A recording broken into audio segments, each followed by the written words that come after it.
Fore. Look out. Nothing personal. Word of the day is fore, as in F-O-R-E. Who watched it? Just admit it. It's Memorial Day. Woods, Phil Mickelson, Tom Brady, and Peyton Manning went golfing in the pouring rain down here in Florida yesterday. The rain was unrelenting. It was raining sideways, for crying out loud. It's a little Meatloaf reference early in the show. For crying out loud. So I didn't like it. Here's why. I liked the match. It was fine. I liked the access. I liked hearing the back and forth. I liked Charles Barkley. What I didn't like, all of the people who take such pleasure in the failure of others. Now, I had a word of the day back early on in Nothing Personal. Schadenfreude, one of my favorite words. Happiness at the misfortune of others. Couldn't reuse it. We're never say never, Coca. We're never going to reuse a word of the day. Because, yes, we keep track. So that's why it's fore, as in look out. It's a bad golf shot. That's what you're supposed to do when you're going to hit someone. I don't golf. I went to golf for Jeff Conine's 50th birthday. A few of us went to Scotland, and I bought all of these golf clothes. I had to buy golf clubs, golf clothes, because you got to fake it till you make it, right? So I look like a real golfer. And I had participated in golf tournaments and charity tournaments, but I'm always there just for comic relief and to have fun. Those of you who have been to Marlins golf tournaments in the past, they were epic, raised money for charity. I would stay on a hole, and me and Giancarlo Stanton or me and Jose Fernandez, we would stay on the hole together and just party with people from the Clevelander, and I would hit shots and raise money. So I'm not a golfer. So the first thing I learned about golfing is that when you hit a shot, you have to yell fore. I thought that's just what you say after every shot. So I then learned that you only say it when it's a bad shot. So for me, obviously, that was every shot. So you hit the ball and you say fore because you're going to hit someone. So in Scotland, like St. Andrews, we played the old course in St. Andrews. True story, and this is verifiable. I parred the 18th hole at St. Andrews on the old course. I'll never have a better hole than that. I hit 4 straight shots, 3 to the green, and then one putted. It was incredible. It felt great. And I haven't played around since, and Conine's not 50 anymore. And I actually haven't put on the clothes. I haven't taken out the golf clubs, nothing. So apparently fore is just for a bad shot. So I learned that rule. I get on one of the tees. We played like 5 rounds in 4 days. It was brutal, but fantastic. So there is a group in front of us, and they're on a side hole. Apparently what they do in golf is you have one hole going north, and then the hole coming back goes south. So it's next to you, but obviously you're not supposed to hit any of those people. You wait to hit so the people in front of you are gone. That makes sense. Although I never understood in golf. I was taught you don't stand near the hole when people are hitting into you because you don't want them to hit you. So you wait until people, what's called, clear the green. Maybe you could explain this to me, because from where I'm standing, if I'm hitting the ball, the single safest place to stand is directly on top of the hole. You are guaranteed not to get hit. Literally, don't stand to the side. Stand directly on the hole until I'm done hitting. So on the side, there's a caddy, because there's no carts. It's caddies in Scotland. And I hit a ball. I yell fore because that's what you do. And the ball, it hit the caddy. It hit the caddy. I hit a guy who was on a different hole. It wasn't great. I was booed. And there was no gallery. It was pre-COVID time, and there was no gallery. So Tom Brady is getting slammed on Twitter. Absolutely slammed. And I don't know that he has his phone with him because he's not checking his phone. He may not know what's happening. He ends up hitting one of the great shots of the match where he holed a ball, if that's the way to say it. He got a ball directly in the hole from the fairway, it must have been from like 500 yards out. He took a huge wooden club and hit it 800 yards, and it spun directly in the hole. I just think that what's interesting to me is people were so excited to get so down on Tom Brady. Hey, I guess he's more like me. Hey, it's good to know he's not great at everything. It's like if you're the greatest quarterback of all time and you're good looking and you're married to Giselle and you now play for the Buccaneers, that your life must be perfect. And if you can't play golf well, that means, oh, you must be closer to the way we are. I never understood that. Why not strive to be better instead of hoping people are worse so you can be just like them? I've just never followed that train of thought. The takeaway from the match, part 2, is that we are now in a position where without fans, the networks and the athletes have to make an adjustment. It's a game of adjustments, and an adjustment was made where access is the name of the game. And when you get to hear what athletes are saying, when you get to hear the, what's it called? The trash talk. Wow, that's a Memorial Day brain cloud. The trash talk, by the way, Memorial Day, I want to reach out and say to veterans, for all of the people who have ever served, I would like to thank you and say that you did something that I never had the courage to do. You made this country so I could do what I do and entertain you on Nothing Personal for 45 minutes every day. And I wouldn't dream of taking Memorial Day off because you wouldn't dream as a veteran or as a member of the armed forces, you wouldn't dream of taking a day off. So my heart goes out to you, my thanks, my appreciation, my love, my respect. And just remember, if you don't hear it every day, you should, but every day should be Memorial Day. Happy Memorial Day, and thank you. So these athletes who are getting access, one of the things that players talk about all the time is their unwillingness to be microphoned. They're worried, they're embarrassed. What are they going to say? What's it going to look like? So now what is happening is there is an opportunity to teach these players that access is how you will be able to monetize. So what's going to happen very simply is that baseball players, basketball players, football players are going to have to get to be used to being mic'd. Golfers, if there's no athletes in the stand, if there's no fans in the stands, if there's no noise, we could do one of two things. We could pipe in noise, or the other thing you do is you don't listen to the dull roar of the crowd. Instead, you choose to listen to what the competitors are saying. I liked it. I think it's going to be a thing and a good thing. 4. Okay. I got to tell you a story. There's something happened yesterday in Pensacola, Florida. Pensacola is a city in Florida. I think it's right in the Panhandle. It's a different time zone, but I didn't know that at first. I think Pensacola, Florida, Coca, just confirm this for me. I think Pensacola is in the Central Time Zone. I don't know why I think that, but I have a memory of part of the story I want to tell you. Why is Pensacola on my mind? And it's on my mind because right now it has been brought to everybody's attention that the Pensacola Stadium, the baseball stadium in Pensacola, where the Minnesota Twins have their AA affiliate, they have listed their stadium on Airbnb. You can rent their stadium for $1,500 a night. And 10 people, they have 10 beds. I guess that could mean up to 20 people. Or depending on your proclivity, it could be up to 50 people. I didn't see a limit, actually. But the clubhouse is open. You can play baseball on the field. You can eat in the clubhouse. You can just live the life of a baseball player. And for $1,500, amortize that over, if you're really into it, 30 people, say 50 people, it's nothing. God, would that be amazing? I'm all in. Why is Pensacola doing that?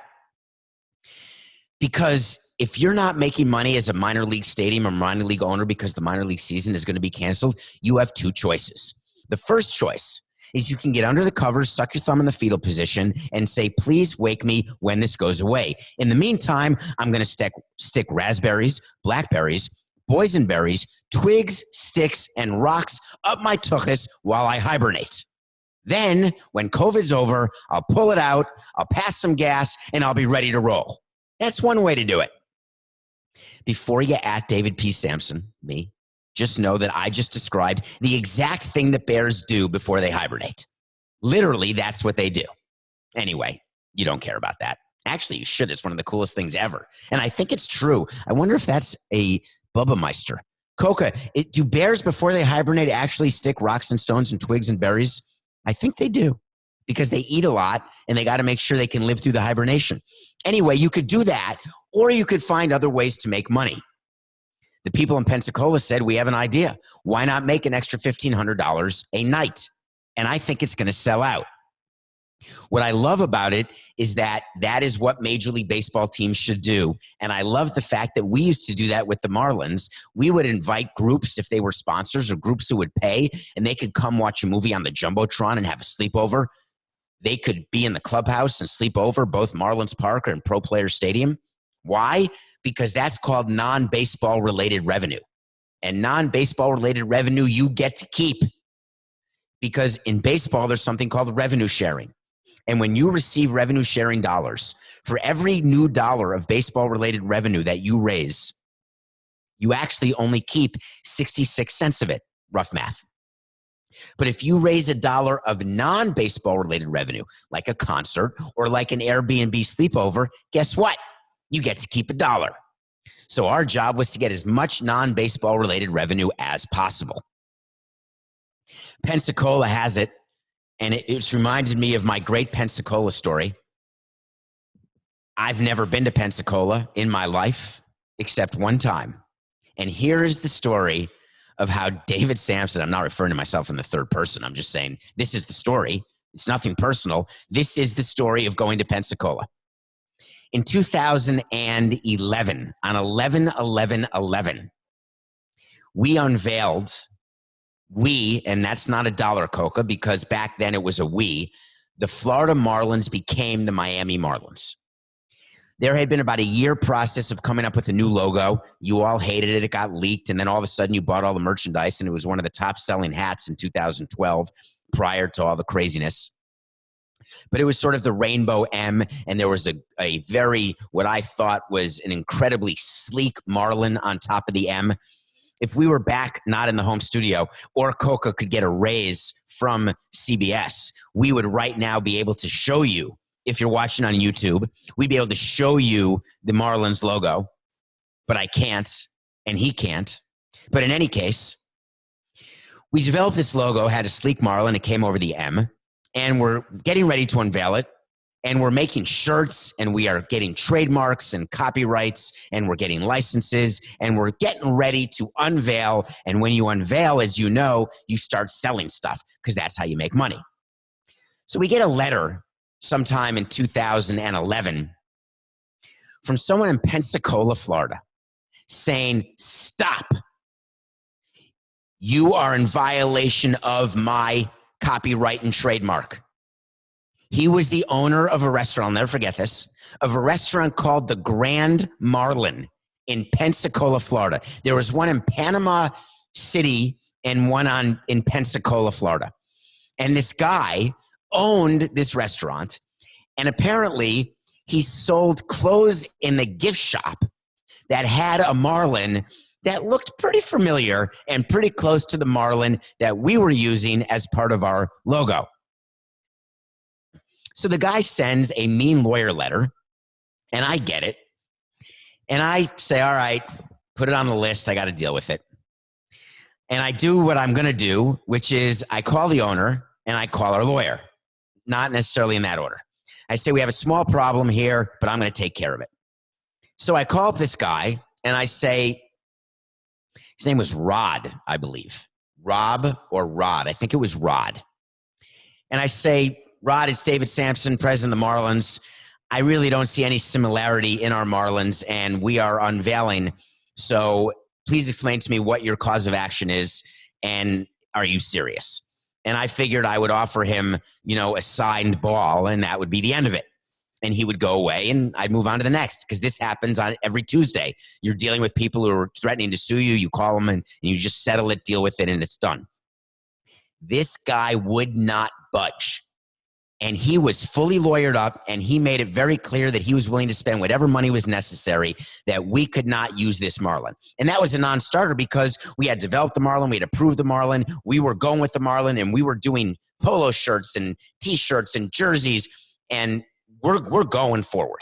And we were not going to be, I always viewed us in baseball that we were the buffalo, and we were not going to be taken over by a flea. And that is a horrible way to think about it, because this is the man's business, the man's livelihood. But I was a bull in a china shop. I didn't care back then. I'm not saying I care now. I'm just saying I understand it more now. But when you're in the zone, you're in the zone. I had a job to do. So I say to the lawyer, I say to our owner, I said, Jeffrey, this guy's not going away. I'm not sure what we have to do. So Jeffrey said, it's very simple, David. Get your ass to Pensacola. So I had to get on a plane, and I made a meeting, and I said, all right, Rod, I will come. Let me come see you. And he said, fine, you can come see me all you want. I want to show you why this is a violation. So I went to Pensacola. Let's say it was an 11 o'clock a.m. meeting. I'm making up the time because I can't remember the time.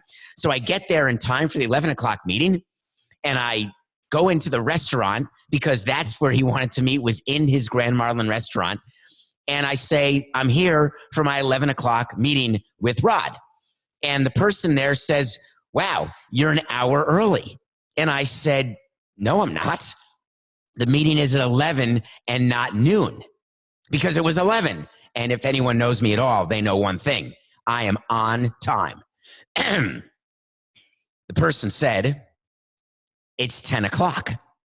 And I said, what do you mean? It's not 10 o'clock. It's 11 o'clock. Did I miss like daylight savings time? And the person said, we're in the central time zone. And I said, what? That's impossible. Are we not in Florida? That's how I learned that Pensacola was in the central time zone. So I sat there for an hour because Rod did not come down 1 second earlier than 11. Comes down at 11. We sit down. He gives me a tour of the Grand Marlin restaurant. He brings me into the gift shop. He shows me his shirts that he's selling. And they were shirts that had this Marlin logo on it. And I said, all right, Rod, are we going to eat during this meeting? Because I'd love to taste your food. So I ordered like a fish sandwich with fries.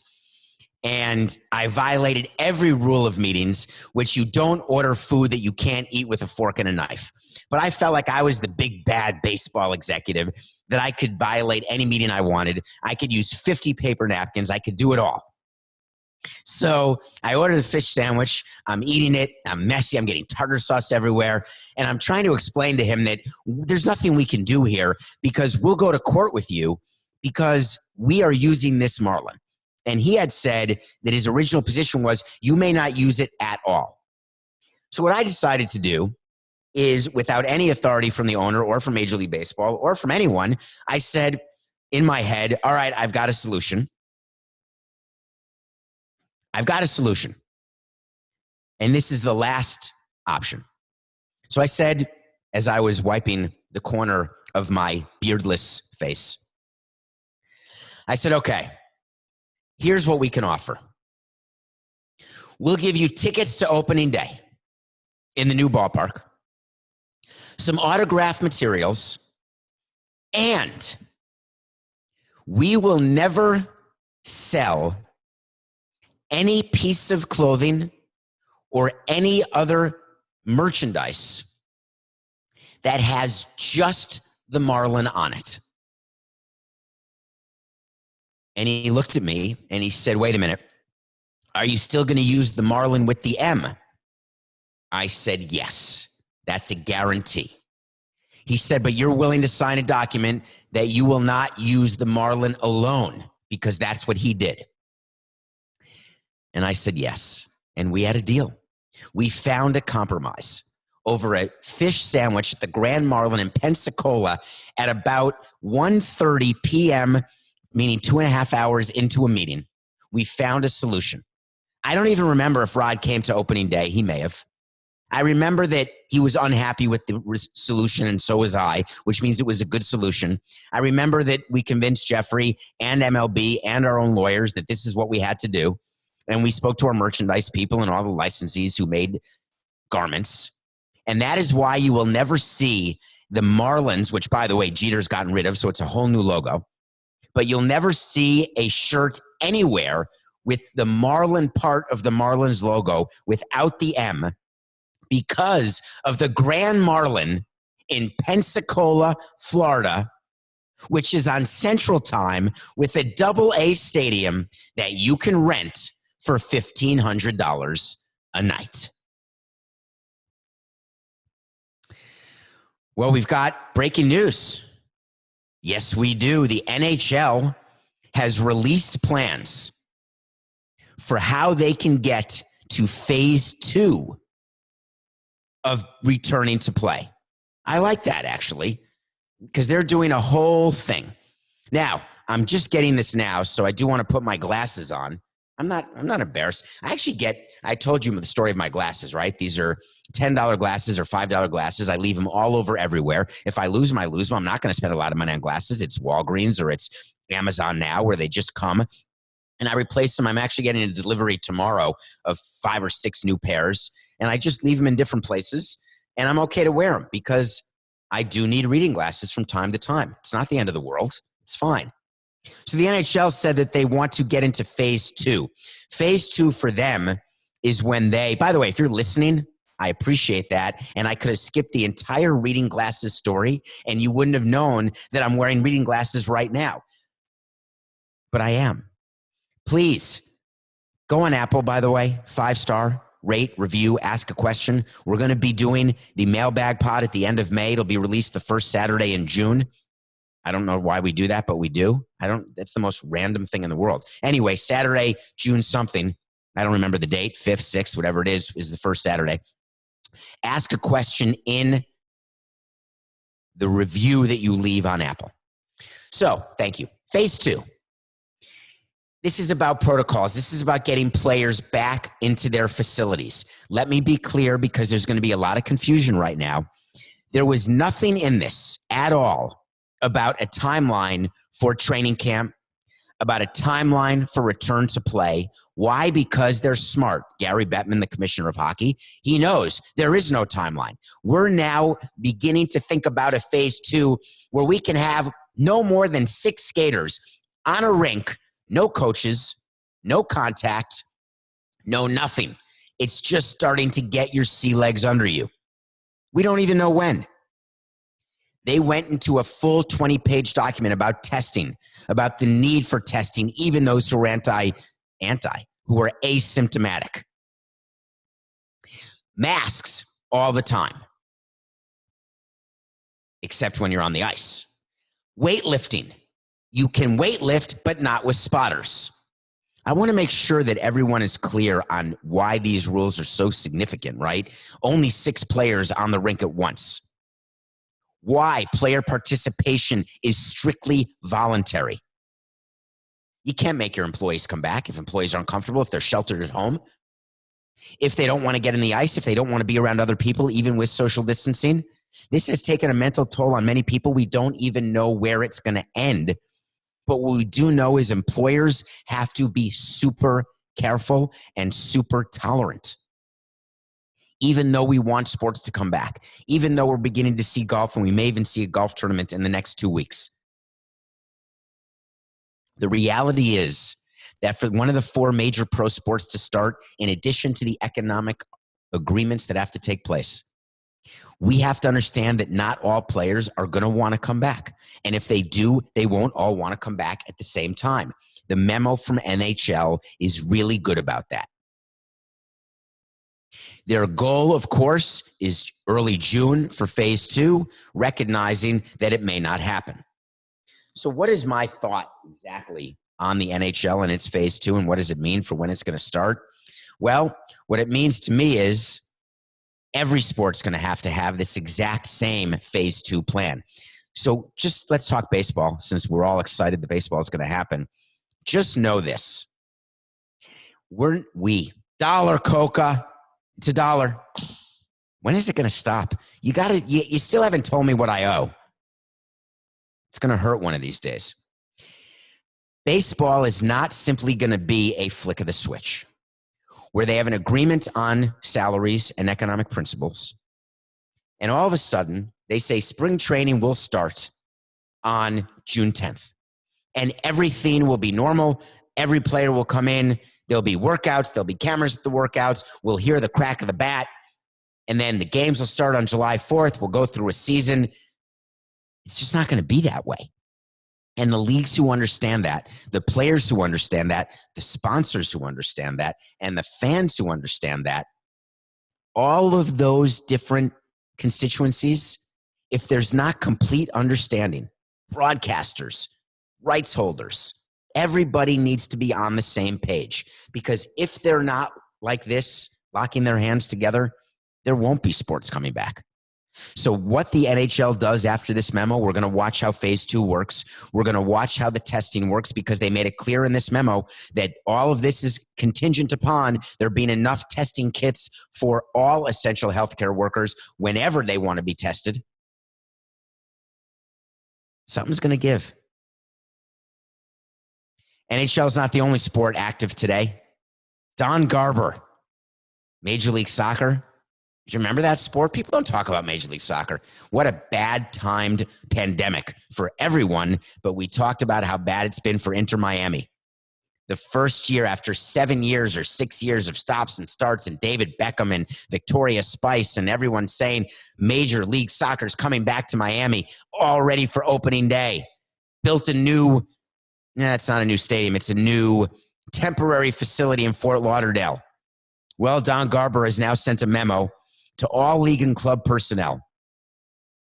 And he is taking a slightly different approach. And I love this. He's trying to say, listen, let's make sure that all our ducks in a row.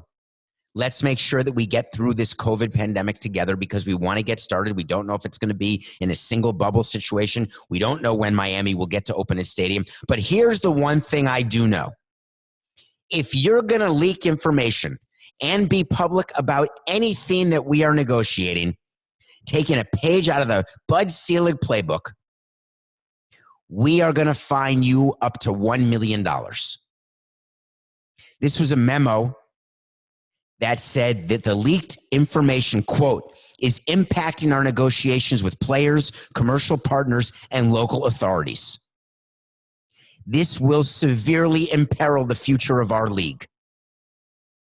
They are investigating the leaks, and they will determine the source. And once they do, the commissioner will have full and complete authority to discipline any MLS employee or owner. I love it. Can I tell you the story of leaking? You've heard the great Nothing Personal leak story of how we would give wrong information to different people in the company and then watch it get out, and then we'd know who leaked it. Major League Baseball had leaks all over, and they would, during owners' meetings, one of my scores of memories of Bud Selig during owners' meetings, he would hold up a piece of paper. It'd be a memo. It'd be a memo that he would have given, and he would hold it up. I'm holding up a piece of paper right now. It's a notepad, but he'd hold up the memo, and he'd say, God damn it. Tell me, who's this good for? Was this good for you? Did you feel good? Do you feel important? You tell me why this memo, the minute I sent it, is in the press. You tell me. You get off on giving information because you think it matters? Do you realize the harm you're doing? I'm going to find you. I'm going to figure it out. That's what he would do. So Don Garber wants to be like that. There was a memo leaked to The Athletic, and so he wants to find out who did it. I get it. Here's the problem. The effort that is required to actually find the source of leaks, it takes away so much of your energy and of your time that, especially now, there is a chance that leaking is done in order to divide and conquer. Because when you're negotiating a deal between two parties, the best thing you can have is a other side where they are not unified in their voice and in their position, that they don't have their act together. Because then it's like Survivor, right? When you're trying to get into an alliance and break an alliance, you look for a weak part in an alliance, and then you get yourself a crack in the alliance, and you split the alliance. That's exactly what happens when the commissioner's office has to spend time and resources figuring out who's leaking memos. It doesn't work well. I understand why Don Garber's doing it. I really do. And it's not wrong that he's doing it that way. It's really not. But for me, he's got to be focusing on getting his league going. And while he said something that's interesting, that his view is that the leak could severely imperil the future of our league. We used to use that line all the time. Do you know when you leak stuff that you are hurting our negotiations with the players union? Do you know when you leak this information, we're trying to do $1 billion deal with this sponsor? We're trying to sell BAM Tech, and you are leaking information. We are trying to sell the Dodgers in an auction, and we're trying to make sure that Frank McCourt is out of the game and get the most we can, and you leaking any information about our process is hurtful to the amount of money. That's going to hurt the value of your team. I could go on. Myriad ways that leaking can hurt. Here's the reality, though. It never actually does. So Don Garber's worried that he will have a worse financial deal with his players or with his commercial partners if any information about some of the internal negotiating that's going on between owners and their partners or their players. But at the end of the day, the owners are in charge. If the deal isn't good enough, there just won't be Major League Soccer, and it'll end up being like Vince McMahon and the XFL. Or you go to your players or you go to your commercial partners and say, listen, it's very simple. Excuse me, it's very simple. I don't know why I said excuse me. I muted you. If you think that we're going to come back to play and return to play in a way that is so bad for us financially that it'll drive us under, it's not going to be worth it. So you can bring us to the line, but don't think we're going to go over it. And by the way, if you had the information leaked to you where you know what I'm negotiating and where my bottom line is, it sucks. It means that you're going to know where I'm ready to give and where I'm not. But if I'm ready to give, and that's in a memo to owners, and the owners really are ready to give on these following 10 points, then we're going to eventually get to the point where we're going to give on those 10 points, because I'm always going to assume that my enemy is just as smart as I am and that they're going to figure out and keep going till they get to those breaking points. Now, are we making it go faster? Yes, we are. Now we're talking. Strategic leaking to make a negotiation go faster, because you know we're going to break, but you know there's got to be tons of back and forth. We would do this with players when we were negotiating contracts.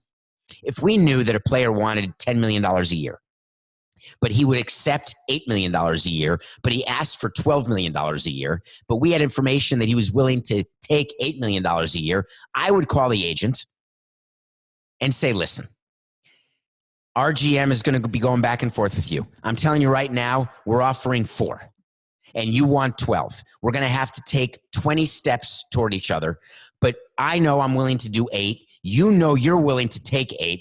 Call your player and let's go. Let's do 8. And let's pretend we don't have to take the 20 steps from 12 and 4 to 10 and 6 to 9 and 7 to settle at 8. That is the benefit of information. Is there a chance that absent that information, the player would have bent and taken 7? Is there a chance that knowing the player was where he was going to end up, not knowing that we would have offered that player 9 and settled at 9? Yes, there is. So I understand that there is a chance of peril. But when you've got 2 negotiators who know what they're doing, in my 12 million and 4 million example, 9 times out of 10, you're going to end up at 8. I watched a lot of movies this weekend. Yes, I did. I got to talk about one because I'm going to review it. Valley Girl 2020 is a redone movie from one of my favorite movies from 1983 with Nicolas Cage and Deborah Foreman and Lee Purcell and Colleen Camp and Frederick Forrest. That was Valley Girl in 1983. It is a story about a punk rocker from Hollywood who ends up falling in love with a Valley Girl, like For Sure Totally, and how the friends, all sides, did not permit the mixing of the worlds, only 2 miles apart. But the difference between Hollywood and the Valley is so significant. The Valley Girls are like Totally For Sure, and the punkers are the ones who had spiked hair and pierced ears and pierced everything back in the 80s before everybody was piercing tattoos, before everyone was being tattooed. And what do? Do you choose your friends who are judging you over who you love, or do you choose who you love? So they decided to redo Valley Girl, and they redid it, and they just released it. So I watched it. It's a musical. They made Valley Girl a musical. It was also filmed in 2018, set for release in 18, and they shelved it for 2 years. Then they were going to theatrically release it, and then COVID came, so they said, you know what, to hell with it, we're going digital. So for $6.99, I rented Valley Girl 2020, and I was all in. I sat down, so excited. I looked at who they cast as the new Julie. She's a actress who was in La La Land, whose name escapes me. They casted the new Nicolas Cage. They updated him. They put tattoos on him. I said there were tattoos on Hollywood guys back in the old days, but Nicolas Cage didn't have tattoos. This was the first big role for Nicolas Cage. He was 19 when he did it in 1983. Then they started singing. I don't even understand it. They were doing 80s songs. Her name is Jessica Roth. Thank you, Coca. They were singing 80s songs. They were trying to make it like Rock of Ages. They were trying to make it like Moulin Rouge, and it didn't work. It didn't move the plot along. The music was great. The soundtrack in Valley Girl 2020 is amazing. The guy who plays Julie's Valley boyfriend, the best athlete and the prom king, was played by a guy who I thought was totally miscast. Didn't understand why he would play the new Tommy and why they would rename him Mikey. I then did some research into Valley Girl and found out that the part of the old Tommy, the new Mikey, same guy, same character, is played by a guy named Logan Paul. I admit it, I'd never heard of Logan Paul. Logan Paul is a YouTube sensation with millions and millions and millions of followers, tens of millions, hundreds of millions of hits and tweets and twitches and twatches and twatters and Instagrammers and Facebookers and whatever it is. This guy is the guy. I don't know why.